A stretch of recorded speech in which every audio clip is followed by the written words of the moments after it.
다윗에게 은혜 베푼 이방인이라는 말씀으로 하나님 말씀 증거하도록 하겠습니다.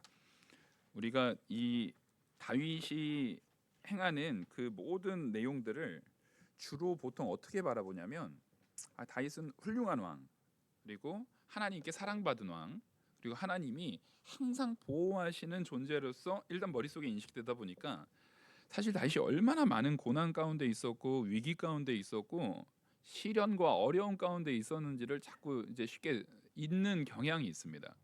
근데 다윗이 경험했던 많은 어려움들 중에서도 가장 어려웠던 시기가 오늘 본문의 시기입니다. 그러니까 자기 아들 압살롬에 의해서 이제 반역이 이루어지고 그 압살롬에 의해서 반역이 이루어짐과 동시에 다윗은요 도망하게 되고, 사실상 이때 다윗은 가장 큰 위기를 맞이했고요. 사실 지금 현 상황에 다윗이 이제 마하나임으로 도망가는 그 장면이 나타나는데, 이거는 다윗이 사실상 도저히 사람의 힘으로는 돌이킬 수 있는 환경이 아니었습니다. 이제 다윗은 끝난 거나 마찬가지의 상황이었습니다. 왜냐하면 압살롬이 이전에 지금 이 반역을 어쩌다 충동적으로 한 것이 아니라 굉장히 오랜 시간 준비를 해요. 이 압살롬이 그 앞에 인물로 보면은요, 요즘으로 치면은 완전 금수저에 얼굴 잘생기고 몸도 좋고 하여튼 모든 게 다 갖춰진 인물이에요. 거기다 말까지 잘해요. 그래서 무려 이 반역을 위해서 4년이라는 시간을 모든 사람들의 이 마음을, 이스라엘 전 국민들이 이제 재판받으러 예루살렘으로 올 때, 그러니까 그 사람들은 억울한 사람들이에요. 억울한 사람들이 재판받으러 올 때 거기에 압살롬이 이 재판받으러 가는 그 자리 앞에 딱 진을 치고 그 사람들한테, 일단 왕의 아들이니까, 그리고 사람들이 다 생각하기를 다음에 왕위를 계승할 사람은 당연히 압살롬이라고 생각을 했습니다. 왜냐하면 압살롬이 이 반역을 하게 되는 결정적인 계기를 우리가 앞에서 좀 보면, 이 압살롬의 누이가 있죠, 다말. 압살롬의 누이 이제 다말이 있는데, 그 다말을 압살롬의 이제 배다른 형입니다. 배다른 형 이제 암논이 이제 범하게 됩니다. 그 자기 여동생 누이, 이제 배다른 누이 동생을 강간을 하고, 그걸 통해서 이제 그러면 당시 이제 법으로 따지면은 아내로 삼아야 돼요. 근데 이 암논이 얼마나 악했는지 그리고 나서는 이제 버려버립니다. 그러니까 모르는 채 해버립니다. 그거를 이제 압살롬이 자기 누이가 그런 상황을 당한 것을 보고 이제 분노해가지고 2년을 참았다가 그 자기 형을 죽여요. 그러니까 근데 이제 다윗이 그것을 대할 때, 다윗이 아무래도 아들과 아들 그리고 딸과의 관련되어 있는 문제다 보니까 마음이 아팠겠지만, 이 상황에서는 다윗이 분명히 암논에 대한 부분을 압살롬이 복수하기 전에 치리를 했어야 되는데, 그 2년이라는 시간 동안 이제 압살롬이 복수하려는 그 2년 시간 동안 아무 행동도 안 해요. 다윗이 그냥 모르는 채 해버려요. 그러니까 사실 이 다윗이 모든 일에 있어서 거룩하게 행동한 게 아닙니다. 다윗이 연약함이 굉장히 많았어요. 그리고 나서 이제 압살롬이 암논을 죽이고, 자기 외할아버지가 이제 왕이었거든요. 그술 왕이었거든요. 거기로 도망갑니다. 도망가가지고 있는 동안에 다윗이 이제 돌아와라. 왜냐하면 다윗 입장에서는 다음 왕위를 계승할 게 압살롬이에요. 그러니까 다시 불러왔는데, 문제는 불러오고 나서도 압살롬을 보지를 않습니다. 차라리 혼을 내거나 뭔가를 했어야 되는데 압살롬을 보지를 않아요.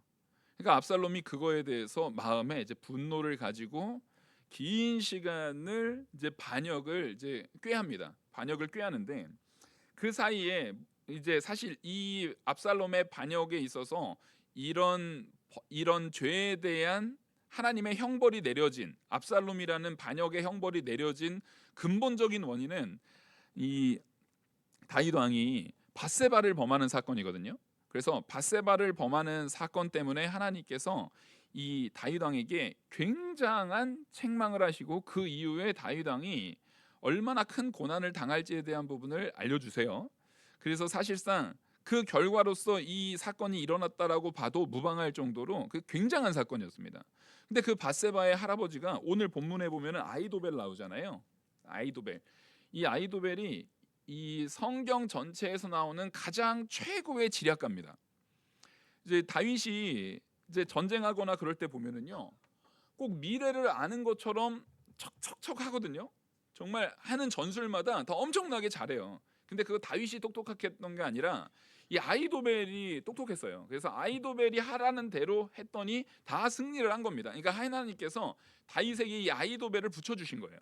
근데 이 아히도벨의 손녀가 밧세바예요.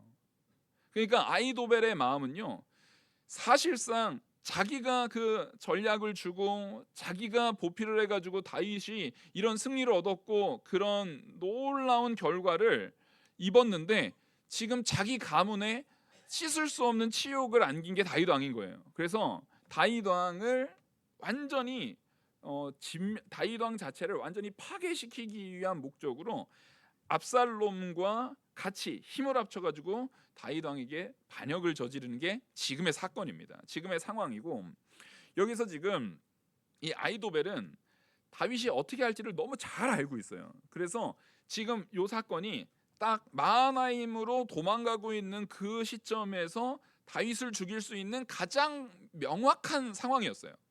근데 여기서 보면 후세가 나오잖아요. 오늘 본문 15절에 후세가 나오는데, 이 후세는 다윗 왕이 이제 유다 예루살렘을 이제 도망하면서 남겨둔 인물이 있는데, 그게 이제 후세가 있었고, 그 다음에 사독과 아비아달 두 사람은 제사장입니다. 이 두 제사장을 남깁니다. 왜냐하면 다윗은 종교적으로 신앙으로 가장 훌륭한 위대한 지도자였기 때문에요, 제사장들은 다윗을 지지했습니다. 그래서 사람들이 이 후세와 이제 여기 사독과 아비아달이 같이 자기들 언약궤 메고 우리도 같이 따라가겠다라고 하는데 다윗이 못 오게 해요. 왜냐하면 내가 예루살렘을 향해서 하나님 앞에 나를 긍휼히 여겨달라고 기도해야 되는데, 너희가 오면 그 언약궤를 다 메고 다 짊어지게 되면 우리가 어디를 향해서 기도하느냐. 그리고 하나님께서 우리를 긍휼히 여겨서 다시금 돌아오게 하실지 모르니까 너희는 여기 있고, 대신에 오늘 그 우물에 숨었다가 겨우 목숨 건지는 그 두 사람 나오잖아요. 그 두 사람이 이제 이 사독의 아들과 이 아비아달의 아들입니다. 그 두 아들을 통해서 정말 위험한 일이 있으면 소식을 전해달라라는 식의 명령을 내리고 다윗이 도망하는데요. 우리는 착각하는 게 다윗이 도망할 때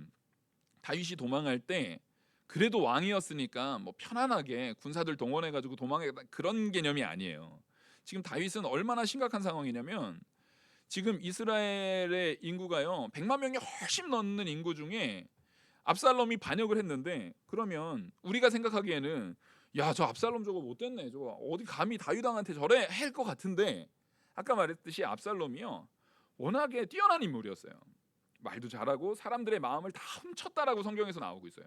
그래서 압살롬이 반역을 했는데요. 그리고 이제 이 다윗의 이제 밧세바를 범한 사건에 대한 부분들이 선지자를 통해서 완전히 공공연하게 드러났고, 그것에 있어서 다윗은 그걸 가지고 감추거나 한 것이 아니라 하나님 앞에 회개했거든요. 그걸 통해서 하나님이 용서는 하지만, 문제는 이것이 여론으로는, 사람들에게 소문으로 퍼지는 여론으로는 다윗에게 아주 큰 악영향을 미쳤습니다. 아주 큰 악영향을 미쳤기 때문에 다윗에 대한 실망감, 그리고 압살롬이 워낙에 젊고 잘생기고 말도 잘하고, 그리고 당연히 다음 왕위 계승은 압살롬이 당연한 거였어요. 그러니까 사람들의 마음이 압살롬에게 싹 쏠려가지고요, 나중에 다윗 쫓아가지고 지금 마하나임으로 도망갈 때 작은 인원은 아니에요. 그래서 수천 명이에요. 근데 수백만 명의 나라에서 다윗이 반역을 당했는데 다윗을 따르는 사람이 고작 몇 명인 거예요? 수천 명인 거예요. 고작 수천 명인 거예요. 그러니까 그 수천 명이라는 게 군사 수천을 얘기하는 게 아니라, 다윗이 지금 도망갈 때 다윗을 따랐던 사람의 아내, 자녀들까지 다 포함해가지고 수천 명이 지금 도망가고 있는 거예요. 그러니까 지금 도망가는 길 자체가요 빨리 갈 수가 없어요. 지금 누구까지 데리고 가는 거예요? 애들까지 데리고 겨우겨우 지금 도망가고 있는 거예요. 그리고 이 상황 가운데 다윗이 회복할 거라고 생각한 사람은 아무도 없었어요. 정말 비참한 상황입니다. 다윗이 자기의 죄에 대한 결과로서 나타나는 부분이지만, 또한 여기에서 이제 이 아히도벨이 아까 밧세바의 할아버지라고 했죠. 이 아히도벨은 너무나 분노가 나 있는 상태에서 반드시 다윗을 죽여야만 하는 거예요. 죽여야만 하는데, 그래서 그 죽일 계략이 다윗에 대해서 너무 잘 아니까 다윗이 지금 빨리 못 간다. 지금 빨리 못 가기 때문에 지금 요단강 건너서 그 마하나임 성으로 들어가기 전에 다윗을 반드시 죽여야 된다. 다윗을 반드시 죽여야 된다. 라고 해서 그 지금 나한테 군사를 주면 내가 따라가가지고 다윗 죽여서 오겠습니다라고 압살롬한테 얘기를 하는데, 다윗이 후세를 남긴 이유가 이거예요. 이 후세도 되게 유능한 지략가 중에 하나였습니다. 그러니까 이 압살롬이 하나님께서 이끄신 거죠. 이 후세에게도 물어봐요. 후세에게도 물어보니까 후세는 이렇게 말해요. 압살롬 왕이셔. 지금 쫓아가면 안 됩니다. 지금 아이도벨 말처럼 쫓아가면 안 되고, 다윗이 얼마나 용사입니까? 그리고 다윗 따르는 사람들이 얼마나 용사입니까? 이렇게 하다가는 오히려 기습당해서 우리가 오히려 이거 일을 그르칠 수가 있으니까, 어차피 대세는 우리한테 온 거기 때문에 힘을 잘 모았다가 군사를 더 잘 모았다가 한 번에 우리가 쳐야 됩니다. 이렇게 말해요. 둘 다 그럴듯한데 후세의 말도 그럴듯하잖아요. 근데 후세가 이렇게 말한 목적은 딱 하나예요. 시간 벌려고 한 거예요. 압살롬을 도우려고 한 게 아니라 다윗 왕으로 하여금 마하나임 성으로 들어갈 수 있는 시간을 벌게 하려고 이 계략을 낸 겁니다. 근데 그게요, 누구의 의견을 압살롬이 딱 들어요? 후세의 의견을 들어요. 이게 그러니까 사실상 하나님의 은혜예요. 근데 여기에서 그럼 마하나임 성은 도대체 뭐냐? 마하나임 성은요, 이 요단 동편에 있어요. 그러니까 이스라엘 본토가 아닌 요단강 건넌 거기에 마하나임 성은, 원래 마하나임 성을 누가 구성해 놓고 누가 거기를 구축을 했냐면 사울 왕조가 구축해 놓은 거예요. 사울 왕 때 사울 왕조가 마하나임 성을 구축해 놨기 때문에 거기에 거의 천의 요새와 같이 정말 난공불락의 요새와 같이 구축해 놓은 게 마하나임 성이에요. 거기는 사울 왕조가 있고, 지금도 현재 요 다윗 왕의 시점 때도 거기는 주된 국민들의 주된 구성원들이 다 누구 왕조를 따랐던 사람들이에요? 사울 왕조 따랐던 사람들이고, 사울 왕조랑 친했던 사람들이에요. 그러니까 거기로 다윗이 도망간다는 것 자체가, 사울 왕조를 무너뜨리고 왕조를 세운 다윗 왕조가 거기로 도망간다는 것은 사실은 되게 불편한 상황이잖아요. 그러니까 정말 갈 데가 없어서 글로 간 거예요. 도저히 피할 곳이 없어요. 그래서 글로 간 건데, 여기에서 우리가 중요하게 볼 수 있는 부분이 있어요. 여기에 보시면 다윗을 도운 인물들이 나와요. 다윗을 도운 인물. 오늘 말씀의 이제 핵심 주제인데, 여기서 다윗에게 은혜 베푼 이방인 3명이 나와요. 3명이 나오는데, 그게 이제 나하스의 아들 소비. 이 사람은 암몬 족속이고요. 랍밧 사람 나하스의 아들 소비라는 사람이 나옵니다. 그리고 로데발 사람 암미엘의 아들 마길이 나와요. 그리고 오늘 가장 중요한 인물이 여러분 바르실레입니다. 길르앗 사람 로글림 길르앗 사람 바르실레가 나옵니다. 근데 일단 앞에 소비와 마길 같은 경우는요, 이 사람들이 다윗을 왜 도왔는지가 나오고 다윗이 또 어떠한 은혜를 베푼 결과인 것이 성경에 있어요. 근데 바르실레 같은 경우는요, 사실 다윗하고 전혀 상관이 없는 사람이에요. 그러니까 소비를 먼저 보면은 나하스가 누구냐면, 원래부터 이 나하스가 암몬의 왕이었는데, 이 나하스가 암몬 사람이고 거기서 이제 왕으로서 있는데 나하스가 죽어요. 나하스가 근데 원래 다윗과 친한 사이였습니다. 굉장히 친한 사이였어요. 그래서 10장을 보시면은 이 사무엘하 10장을 보시면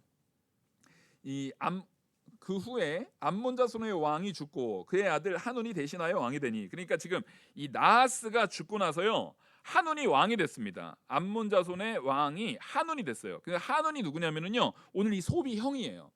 소비 형인데, 다윗이 이제 이 나하스와 워낙에 친한 사이였기 때문에 나하스가 죽었다는 소식을 듣고요, 이제 조문객을 보냅니다. 조문 사절을 보내요. 안타까운 마음으로 조문 사절을 보냈는데, 이 하논이 얼마나 미련한 사람이었는지 지금 요 조문 사절을 왔을 때, 야, 이 사람들이 왜 온 거야? 라는 것을 그 대신들을 불러다가 이야기를 합니다. 그랬더니 대신들이 사절에 보시면, 이에 하논이 다윗의 신하들을 그 앞에 이제 대신들이 왕이요, 다윗의 조객을 당신에게 보낸 것은 여기 왕을 함락시키려고 보낸 거지, 이거 조문객 보낸 거 아닙니다라고 그것을 아주 곡해서 해석해가지고 하논을 설득하니까 하논이 거기 넘어가 버려요. 그래서 하논이 그 다윗 신하들을 잡아가지고, 이 자식들이 내가 니네들한테 속을 것 같아? 그러면서 수염 잘라버리고 의복을 중동 볼기까지 자르고, 중동 볼기라는 게 어디냐면은요, 옛날에는 바지가 따로 있었던 게 아니잖아요. 바지가 따로 있었던 게 아니고 이게 긴 두루마기를 이렇게 밑에까지 입는 건데, 엉덩이죠, 엉덩이. 이 위에 엉덩이 있는 허리하고 엉덩이 사이 거기까지 잘라버린 거예요. 그럼 하체가 다 드러나잖아요. 그러니까 수염 자르는 게 모욕이거든요. 수염도 자르고 하체가 다 드러나도록 옷을 잘라가지고 내쫓아버립니다. 거기서 그렇게 해서 하니까 지금 이 사람들이 갈 수가 없는 거예요. 갈 수가 없는 거예요. 그래서 다윗이 니네 그냥 거기다가 수염 다 자라고 할 때까지 머물다 오라 하고 나서 다윗이 이제 화가 나가지고 그 이 요압을 보내가지고 거기를 진멸시켜버려요. 진멸시켜버리고, 그러니까 한운을 죽이고 한운에게 속해 있는 모든 그 군사들을 다 진멸시킨 다음에 그 땅을 그 동생인 소비가 다스리게 줍니다. 그러니까 소비는 사실상 그 한운의 미련함 때문에 한운이 죽고 소비가 그 왕위를 계승하게 돼요. 그러니까 이 다윗이 여기에서 소비에게는 은혜를 베푼 거예요. 원래는 전체를 다 죽여야 되는데 소비에게 이제 내가 너희 아버지, 지금 나하스하고는 굉장히 좋은 사이였기 때문에 한운의 잘못에 대해서는 분명히 심판을 했지만 그 아들 전체를 다 죽이지 않고 그 둘째였던 소비에 대해서는 은혜를 베풀어서 거기를 다스릴 수 있도록, 그리고 그 다스림에 있어서 이제 간섭하지 않습니다. 물론 이미 전쟁이 일어났기 때문에 전쟁에 대한 뭐가 있냐면 조공을 바쳐요. 근데 조공은 원래부터 바치던 상황이었어요. 그 조공을 바치고 노예로 철광석 같은 거를 이제 하는 노예로 삼지만 소비에게는 은혜를 베푼 상황이었어요. 그러니까 나중에 도망갔을 때 그 마하나임 부근의 이 소비도 다윗에게 은혜 받은 것이 있기 때문에 여기서 갚는 겁니다. 그리고 이제 마길 같은 경우도 마찬가지예요. 마길 같은 경우는 아까 말씀드렸듯이 마하나임 지역이 누가 세운 성이라고요? 사울 왕조가 세운 성이에요. 사울 왕조가 세운 성이었는데 이제 사울이 망하고 다윗이 사울 왕조 중에 다윗이 제일 사랑했던 인물이 누굽니까? 요나단이잖아요. 다윗과 요나단은요 친형제보다도 더 사랑하는 관계였어요. 그래서 엄청나게 요나단에 대한 다윗의 마음은 진심이었어요. 근데 요나단에게 다윗이 약속을 합니다. 내가 절대로 당신의 가문이 멸망당하거나 당신의 가문이 정말 비참함을 당하지 않도록 내가 반드시 돌보겠다. 그래서 다윗은요 나중에 자기가 왕조가 되고 나서도요 사울 왕조에 대해서 절대 악하게 행하지 않습니다. 절대 악하게 행하지 않아요. 그 누구 때문이냐면 요나단 때문이에요. 요나단과의 그 은혜, 요나단에게 받은 은혜에 대한 은혜를 베푸는 거예요. 은혜를 갚는 거예요. 지금 오늘 본문에서 우리가 분명히 봐야 되는 것은 뭐냐면 은혜라는 말을 우리는 기본적으로 하나님께로 받는 은혜만 생각하잖아요. 자, 우리가 받는 은혜는요 하나님께로부터는 은혜를 받는 겁니다. 근데 사람에게 은혜를 얘기할 때는 따라하겠습니다. 은혜에 사람이 되어라 이렇게 명령하시거든요. 은혜의 사람이 되라고 명령을 합니다. 그 가장 대표적인 예가 오늘 그 2번에 나오는 얘기처럼 선한 사마리아의 비유가 나오잖아요. 이거 제가 보지는 않을 거거든요. 일부러 누가복음 10장 여기 적어놨어요. 본문을 보지는 않을 건데 이 선한 사마리아인의 비유를 얘기할 때 그 질문을 해요. 예수님을 곤란하게 만들려고 질문을 했는데 그 질문에 대한 비유가 도대체 우리가 말씀에 제일 중요한 요긴한 것이 뭡니까? 그러니까 하나님 사랑과 이웃을 사랑해라라고 했을 때 그 서기관이 그러면 우리 이웃이 누굽니까? 라고 할 때 그 이웃이 누구인지를 규정하면서 말해준 게 선한 사마리아인의 비유잖아요. 그래서 이 선한 사마리아인의 비유를 얘기할 때 얘기하는 것이 뭐냐면 어떤 사람이 나랑 상관없는 사람이에요. 나그네예요. 이 나그네인데 이 나그네는 이스라엘 유대인인데 유대인에게 사마리아인은 상관도 없을 뿐더러 원수지간이란 말이에요. 원수지간인 유대인을 알지도 못하는 원수지간인 유대인을 선한 사마리아인이 돕는 장면을 보면서 이게 이웃이다. 그래서 사람은 반드시 은혜를 뭐하는 사람이 돼야 된다? 베푸는 사람이 돼야 된다는 거예요. 그게 사람에게 하나님께로부터 은혜 받는 사람이 사람에게는 은혜를 베푸는 사람이 돼야 되는 거예요. 그러니까 하나님과의 관계 속에서는 우리가 하나님께 은혜를 베풀 수 있는 존재가 아니죠. 우리는 무조건 받는 겁니다. 하나님께는 무조건 받는 거예요. 근데 이웃을 사랑하라는 면에 있어서 사람과 사람 사이의 관계에 있어서 우리는 어떤 사람이 된다고요? 은혜의 사람이 되셔야 돼요. 나 자체가 은혜가 되셔야 되는 거예요. 내가 가는 곳마다 내가 집에 있으면 집이 은혜로 넘쳐야 돼요. 왜? 내가 은혜를 베푸니까. 내가 교회에 있으면요, 교회가 은혜로 넘쳐야 돼요. 제가 은혜를 베푸니까. 내가 직장에 있으면 직장이 은혜로 넘쳐야 돼요. 그렇게 은혜의 사람이 되라라고 말하는데 다윗은 바로 그걸 실행한 사람이었어요. 은혜를 베푸는 사람이었단 말이에요. 그래서 그걸 가지고 지금 여기에 이제 마길, 이 마길이 어디에서 나오냐면 사무엘하 9장 보시면은요, 9장 3절에 이제 다윗 왕이요, 시바라는 이 사울 집의 종이었던 사람이 있어요. 사울 왕조를 이제 잘 섬기던, 그러니까 사실상 말이 종이지 그 집의 전체를 다 관장하는 그 이제 말 그대로 이제 권력이 높은 집사 같은 거죠. 왕조였으니까 그 집사의 권력이 얼마나 높았겠어요.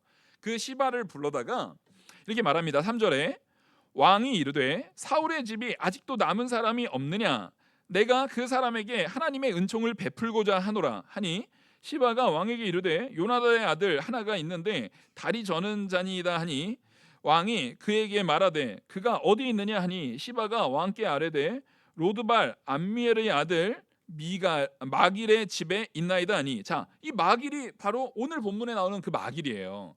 그러니까 마길 입장에서는, 자, 다윗의 마음은 요나단과의 그 깊은 사랑의 관계 때문에 사울 왕조를 내가 다 은혜로 그 사람들 다 품어야지라는 마음은 다윗의 마음에 있지만, 당시의 정황상 당연히 사울 왕조에 속해 있던 사람들은 야, 이제 다윗이 왕권 잡았으니까 우리 다 죽었다라는 생각이 들어요, 안 들어요?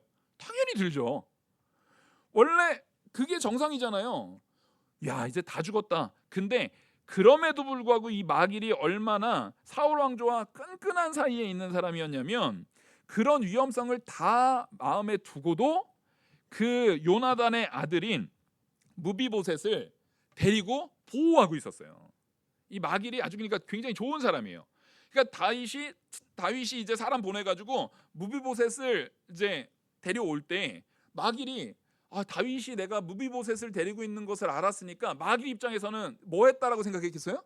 야, 이제 나 죽었다. 야, 큰일 났다 라고 생각했는데, 오히려 다윗이 마길에게 무비보셋을 잘 보호해 준 거에 대해서 은혜도 갚고 고맙다, 그리고 네가 정말 좋은 일을 했다면서 마길에게요, 큰 은혜를 베풉니다. 그러니까 마길이 여기에서 이 소비와 마길은요, 기본적으로 누구한테 일단 은혜를 받은 사람이에요? 다윗에게요, 은혜를 받은 사람들이에요. 그러니까 이 일이 있었을 때 이들이 이 마하나임으로 다윗이 도망가는 그 시기 가운데 갚는 거예요. 여러분, 우리는 그러니까 뭐냐면은요, 내가 먼저 은혜를 베푸는 사람이 되면은요, 그 은혜가 언젠가 우리에게 어떻게 됩니까? 돌아옵니다, 여러분. 돌아오는 거예요. 근데 진짜 특별한 인물이 있는데 그게 바로 바르실레예요. 이 바르실레는요, 다윗하고 그 전에 일면식이 없어요. 전혀 상관이 없어요. 그냥 이방인이에요, 그냥. 근데 이 바르실레가 다윗이 하나님의 사람이라는 것을 알기 때문에 하나님을 경외함으로 다윗을 정말 순수한 마음으로 돕습니다. 그래서요, 이 다윗, 여기에서 다윗을 도울 때 어떻게 돕냐면 이 세 사람이 있는데, 실제 이 주석가들의 기록을 보면은요, 이 소비와 마길을 설득해가지고 다윗을 돕게 한 인물로 바르실레를 뽑습니다. 바르실레가 이것을 주도해가지고 돕게 했을 것이다라고 아주 강력하게 추정을 해요. 그러면서 어떤 걸 도왔냐면, 여기 침상과 대화와 질그릇과 밀과 보리와 밀가루 볶은 곡식. 그러니까 이게 지금 아까 말했듯이 다윗이 도망할 때 혼자 왔다고요, 수천 명 데리고 왔다고요? 수천 명, 애들까지 수천 명 데리고 왔어요. 그러니까 수천 명 침상을 했다는 얘기는 이게 침대 줬다는 얘기가 아니라 주둔지를 형성해 줬다는 얘기예요. 거기에 이 수천 명이 머무를 수 있는 주둔지를 형성해 준 거예요. 그리고 그들한테 그 수천 명이 다 먹고 살 수 있도록 모든 음식, 그 씻을 수 있는 대야, 그릇, 밀, 보리, 밀가루, 볶은 곡식, 콩, 이런 것들 다 된 거예요. 여기서 팥이라고 된 거는 우리가 아는 팥이 아니고, 여러분 다 아시죠? 렌틸콩 알죠? 렌틸콩. 이거 렌틸콩을 팥이라고 번역한 겁니다. 이거 렌틸콩이에요. 그래서 이 당시 이제 렌틸콩이 그 근동 지방에 주로 주식으로 사용했던 곡물 중에 하나였기 때문에 이 팥은 그 렌틸콩을 얘기하는 거고요. 볶은 곡식은 왜 좋냐면요, 갑자기 마하나임 성이 난공불락의 성이지만 지금 대적해야 되는 것은요, 가장 강성할 때의 이스라엘이에요. 이스라엘은 한 번도, 최근에 다윗이 왕 되고 나서 이스라엘은 전쟁에서 진 적이 있어요, 없어요? 한 번도 진 적이 없어요. 사실 마하나임 성이 정말 이스라엘하고 전면전으로 붙으면 솔직히 버틸 수 있습니까, 없습니까? 못 버팁니다. 지금 이 사람들은요, 다윗을 어떻게 하고 보호하는 거냐면 목숨 걸고 보호하는 거예요. 분명히 압살롬이 전군을 지금 다 장악하고 있는 상황이에요. 정말 작정하고 이 마하나임 성을 이스라엘이 공격하면은요, 못 이겨요. 마하나임은 그 함락되는 거는 순식간이에요. 근데도 하나님의 사람인 다윗에 대해서 이 은혜를 베풀고, 만약에 우리가 함락돼 가지고 다 진멸당하더라도 그러면 누구라도 피신시키려고요? 다윗이라도 피신시키려고 볶음곡식, 다윗의 사람들이라도 피신시키려고요. 만약에 위급한 상황에서는 볶음곡식 들고 가면서 먹으라고 볶음곡식까지 지금 챙겨주는 거예요. 그러니까 정말 엄청나게 챙겨준 거죠. 어마어마하게 은혜를 베푼 거예요. 그리고 여기에서 보면 꿀, 버터, 양, 치즈, 이거는 당시에 섬길 수 있는 가장 초고가의 음식들입니다. 그러니까 지금 대충 주든지 한 귀퉁이에다가 이렇게 쓱 해서 니네 여기서 알아서 먹고 살아, 이게 아니라 극진히 대접한 거예요. 정말 극진히 대접한 거거든요. 그 수천 명을. 근데 얼마나 대접했냐면 1년을 했어요. 1년. 이게 지금 한 며칠 하고 만 게 아니에요. 1년 동안 이거를 대접하는 거예요. 1년 동안. 그러니까 지금 엄청난 일을 이 사람들이 했는데 1년간 마하나임에서요, 수천 명이 되는 다윗의 그 사람들, 다윗과 그 사람들을 이 사람들이 섬긴 겁니다. 그렇게 섬겼을 때 이제 하나님께서 은혜를 베푸셔가지고 오늘 본문에 아히도벨이 마하나임으로 피하는 다윗을 못 죽인 순간에 아히도벨은 안 거예요. 이거 실패다. 그래서 아히도벨은 마음에 이미 다윗 죽이고 자기도 죽을 작정이었던 거예요.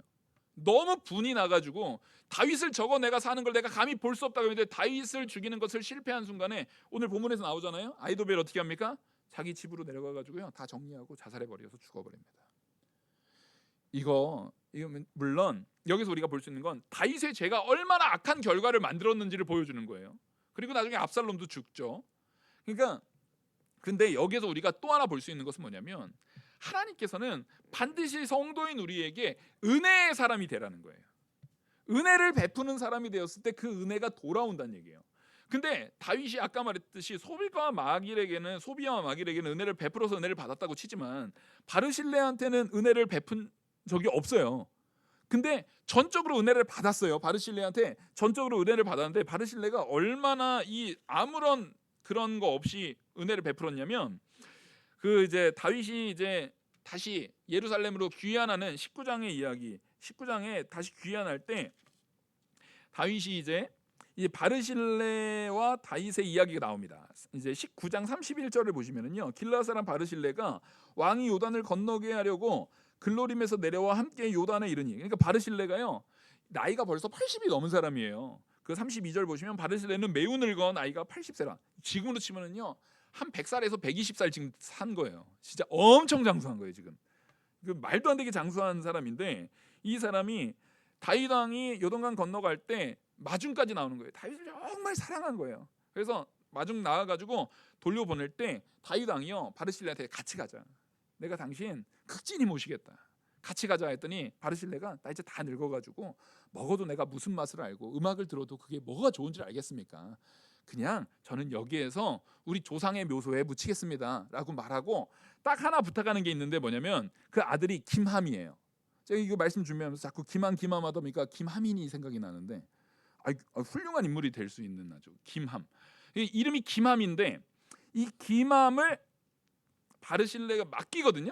바르실레가 다윗 왕한테 맡기면서 그 아들들, 자기는 그 땅에 남고요, 그 아들들을 다 보내요. 그러니까 이제 바르실레는 따지고 보면 자기 자녀를 다 다윗에게 다 보내고 자기 혼자 고향에 남은 거예요. 그러니까 이 바르실레는 뭘 생각하는 거냐면 내가 이걸 누릴 게 아니라 나는 하나님을 사랑함으로 은혜를 그냥 베푼 거예요. 자기는 그것을 통해서 오히려 누려지는 게 아니라 자녀들이 다 따라갔으니 오히려 남은 바르실레는 노년이 더 괴로우면 괴로웠지 더 좋았을 리는 없을 것 같아요. 그럼에도 불구하고 바르실레는 딱 이거 생각하는 겁니다. 하나님의 사람에게 은혜를 베푼다. 그리고 그 은혜가 혹 나에겐 상관없고, 자, 우리가 은혜 베풀 때 내가 그 은혜를 돌려받을 생각으로 은혜 베푸면 된다는 얘기야, 안 된다는 얘기야? 안 되는 거예요. 근데 혹 그게 하나님의 이끄심 안에, 하나님의 긍휼하심 안에 내 자녀에게 그게 혹시 간다면 그것을 귀히 여기고 자녀를 다 보내버려요. 다 보내는데 다윗이요, 나중에 이 열왕기상 2장 보면은 솔로몬에게 이제 솔로몬에게 유언하잖아요. 유언할 때, 자, 열왕기상 2장입니다. 열왕기상 바로 뒤에 이제 열왕기상 2장 7절 보시면 솔로몬한테 이렇게 유언을 해요. 길르앗 바르실레의 아들들에게 은총을 베풀어 그들이 내 상에서 먹는 자 중에 참여하게 하라. 내 상에서 먹는 자 중에 참여하게 하라는 것이 무슨 얘기냐면 이거 고관 대작으로 세우란 얘기예요. 정말 충성된 사람이고 정말 신뢰할 만한 사람이니까 이 김함과 그에 속한 모든 사람들, 그 모든 바르실레의 자녀들 모두를요 반드시 너의 충신, 너의 고관대작으로 세워라라고 유언을 합니다. 그리고 여기에서 보면 알 수 있는 게 뭐냐면요, 진짜 바르실레 빼고요 바르실레 자손들이 다 넘어왔어요. 다. 그러니까 바르실레가 진짜 대단한 사람이에요. 80세면은요 자녀들한테 몽양 받고 싶어요, 안 받고 싶어요? 지금 거의 죽을 날 임한 건데 진짜 자녀들이 다 넘어와 가지고요 이 바르실레라는 집안, 바르실레의 집안 자체가요 이스라엘에 굉장히 존경받는 귀족 가문이 됩니다. 굉장히 존경받는 귀족 가문이 돼가지고 나중에 이 에스라에 보면은요 굉장히 놀라운 일이 있어요. 사실 제가 이거 설교 준비하면서 주석을 찾다가 이걸 보고 이런 게 있었어? 하고 놀랄 정도로 얼마나 놀랄 일이 있냐면요, 여러분 보십시오. 에스라 2장 61절을 보시면은요 이제 포로 귀환하고 돌아오는 역사서예요. 포로 귀환하고 돌아오는 역사서에 제사장 가문이 돌아오는 사람들의 명단을 적은 명단이에요. 그 제사장 가문이에요. 그러니까 바르실레는 제사장 가문입니까, 아닙니까? 아니죠. 이방인인데 무슨 제사장 가문이에요. 제사장 가문일 수가 없잖아요. 근데 무슨 일이 일어나냐면요, 하나님이 바르실레 가문 자체를요 제사장 가문에 들어가게 만듭니다. 어떤 방법으로요? 보십시오. 61절. 2장 61절. 제사장 중에는 하바야 자손과 학고스 자손과 바르실레 자손이 있으니 바르실레 자손이니, 자, 제사장 중에 바르실레 자손이래요. 자, 바르실레는 제사장에 속할 수가 있어요, 없어요? 없잖아요. 그 뒤에서 그래서 설명을 붙입니다. 이 바르실레가 그 바르실레예요. 설명을 붙이는데 설명이 뭐냐면요 너무 놀라워요. 바르실레는 길르앗 사람 바르실레의 딸 중에 한 사람을 아내로 삼고, 이 바르실레라는 제사장 가문의 사람이요, 이 사람이 자기가 바르실레 가문이 하도 존경을 받으니까 다윗이 이 가문을 얼마나 높여놨는지 대대로 존경을 받아요. 여기가 그러니까 하도 존경을 받으니까 제사장 중에 어떤 사람이 바르실레 가문의 딸과 결혼을 한 다음에 자기의 성을 뭘로 바꿔요? 자기의 성을 바르실레로 바꿔요. 그래서 그러니까 바르실레의 딸이랑 결혼한 다음에 자기 성을 바르실레로 바꿔버려요. 그래가지고 우리 믿음 좋은 믿음의 여인들은 남편 성을 바꿔버릴 수도 있는 거예요. 지금 이게 엄청나게 이거 이스라엘 역사 전체에서도 정말 찾아보기 힘든, 제가 보고도 놀랐어요. 이게 뭐야? 이런 게 있어? 할 정도로 진짜 놀라운 일이에요. 그래서 바르실레의 이름을 따르는 자라라고 한 거예요. 그러니까 이게 얼마나 놀랍냐면은 아예 하나님께서요 이 바르실레에게 물질의 축복 주는 건 물질의 축복인데, 물질의 축복뿐만 아니라 영의 축복, 제사장 가문에 속해져 있는 영의 축복까지 줘버려요. 하나님이. 무슨 얘기냐면 하나님께서 은혜 베푼 자에게 다윗이 은혜를 갚는 것 같지만, 다윗은 은혜 갚아봤자 다윗이 뭐 몇 살까지 갚겠어요? 살아봤자 100년이지. 다윗 죽고 나면 은혜 어떻게 갚아요? 하나님이 그 은혜 갚은 것을요, 은혜를 베푼 거를요, 다윗이 죽고 나서도 누가 잊지 않아요? 하나님이 잊지 않아요. 하나님이 여러분의 은혜의 사람이 되잖아요. 그럼 그 잊지 않고 자손 대대로 그걸 갚아버립니다. 얼마나 오래 갚냐면요, 바르실레 아들 이름이 김함이잖아요. 김함의 이름이 어디에서도 나오냐면 예레미야에 나와요. 예레미야 41장에 또 나오거든요. 김함 이름이 거론이 돼요. 어떻게 거론되냐면 아예 땅 이름이 김함이에요. 예레미야 41장. 근데 지금 다윗 때로부터 예레미야 41장 이 시기는요 무려 400년 차이 납니다. 이미 다윗 왕조는 멸망했어요. 바벨론이 이미 남유다까지 멸망시키고 난 다음입니다. 그때에 무슨 일이 있었냐면 이스마엘이라는 독립운동가, 우리로 치면은 옛날에 일제시대 때 독립운동가처럼 이스마엘이라는 독립운동가가 있었는데, 이 독립운동가가요 이제 바벨론의 총독으로 왔던 그다랴를 죽이고, 그러니까 우리가 윤봉길 의사 막 이렇게 막 이런 것처럼 그 총독을 죽이고 이제 도망하는데, 도망해서 피한 곳이 어디냐면은 17절 예레미야 41장 17절에 보시면 애굽으로 가려고 떠나 베들레헴 근처에 있는, 자 베들레헴이 누구 고향입니까? 다윗 고향이잖아요. 베들레헴이 다윗 고향이에요. 다윗이 자기 고향 땅 근처에다가 아예 바르실레 가문한테 땅을 줬어요. 영구 토지로 줬어요. 자, 이게 얼마나 놀라운 일이냐면 이스라엘 안의 땅에는 하나님이 다 땅을 분배했잖아요. 땅을 분배했기 때문에 거기에 이방인들에게 땅이 복속되는 일이 있을 수가 있어요, 없어요? 없어요. 그러니까 다윗이 자기 땅 중에 이 이방인이었던 바르실레 가문한테 이 땅을 줘요. 그래서 이 땅은 누구도 못 건드리게, 이스라엘 역사 내내 아무도 못 건드리고, 이거는 기맘의 땅이라고 아예 이름을 게롯 기맘이라고 이름을 지어버려요. 게롯 기맘 이름을 아예 줘서, 이 뜻이 뭐냐면 기맘의 여관이란 뜻이에요. 이름을 지어가지고 거기를 아예 기맘의 땅으로 하는데, 이게 하나님께서 이 땅을 언제까지 보호하시냐면 바벨론 때에도, 바벨론한테 이제 이미 다윗 왕조는 망했어요. 멸망했는데도 불구하고 지금 400년이 지난 시점이에요, 다윗 때부터. 근데 바벨론 때에도 그 땅 이름은 뭐예요? 게롯 기맘이에요. 하나님이 그 은혜를 베푼 자, 은혜의 사람이 된 사람에게 은혜를 얼마나 갚으시는지를 보여주는 거예요. 그래서 하나님께서 말하는 게, 야 너희가 나를 따르고 나를 사랑하고 내 명령, 내 계명을 지키는 자에게 몇 해까지 은혜를 베푼다요? 1000대까지. 그게 실제예요, 아니에요? 그 실제예요. 지금 바르실레가 이런 놀라운 은혜를 입습니다. 자, 바르실레가요 아무런 바램 없이 정말 순수하게, 그 전에 어떠한 이해관계 없이, 아까 우리 선한 사마리아 비유를 얘기하면은 나랑 상관없는 자, 나랑 아무런 관계없는 자에게 아무 상관없는 사람이라 할지라도 사랑과 은혜를 베푸는 것이 반드시 그리스도인이 가져야 할 태도라는 것을 예수님께서 선한 사마리아의 비유를 통해서 우리에게 알려주잖아요. 이게 성도의 태도예요.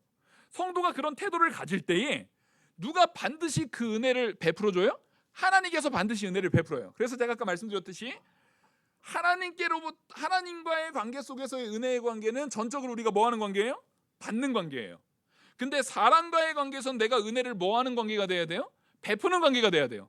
그러면 아니 내가 베풀면 손해 아니냐? 손해가 아니라고요. 지금 보여주잖아요. 내가 은혜를 베풀면 누구로부터 은혜가 계속 임해요?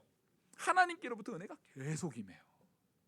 그래서 이 바르실레를 여러분들이 꼭 기억했으면 좋겠어요. 이게 사실 성경 보다 보면 그냥 지나가는 인물이거든요. 이 바르실레 찾으면서 자꾸 찾다가, 제가 설교 준비하다가 이번처럼 설교 준비가 오래 걸린 적도 별로 없어요. 찾다 보니까 또 나와. 바르실레 또 나오고 기맘 또 나오고, 이 사람이 계속 나와. 왜냐하면 하나님이 계속 은혜를 줬어요. 계속 은혜를 줬어요. 여러분, 이 은혜의 사람이 되시길 바랍니다. 믿음이라는 거는요 그냥 단순한 게 아니에요. 내가 하나님을 완전히 의지하고 하나님께 속해서 은혜의 사람이 될 때 하나님께서 그 은혜를 온전히 베푸실 줄 믿고 순종하는 저와 우리 모든 성도님들 되기를 간절히 축원합니다. 우리 4번 한번 같이 읽고 제가 기도하겠습니다. 우리 4번 시작. 하나님과 사람에게 은혜를 받기만 하는 사람이 아니라 은혜를 베푸는 성도가 됩시다. 아멘. 아멘. 기도하시겠습니다. 은혜와 사랑이 무한하신 하나님 아버지, 하나님의 은혜 앞에 우리가 놓여지길 원합니다. 또한 은혜 받은 우리가 다윗이 베풀고 받은 것처럼, 또한 바르실레가 은혜를 베풀고 그 은혜 안에 놓인 것처럼 우리가 은혜를 베풀고 오직 하나님의 은혜 안에 놓이는 성도 되길 원합니다. 우리를 주장하여 주시옵소서. 이 모든 말씀 살아계시는 우리 주 예수 그리스도의 이름으로 기도 올리옵나이다. 아멘. 찬송가 452장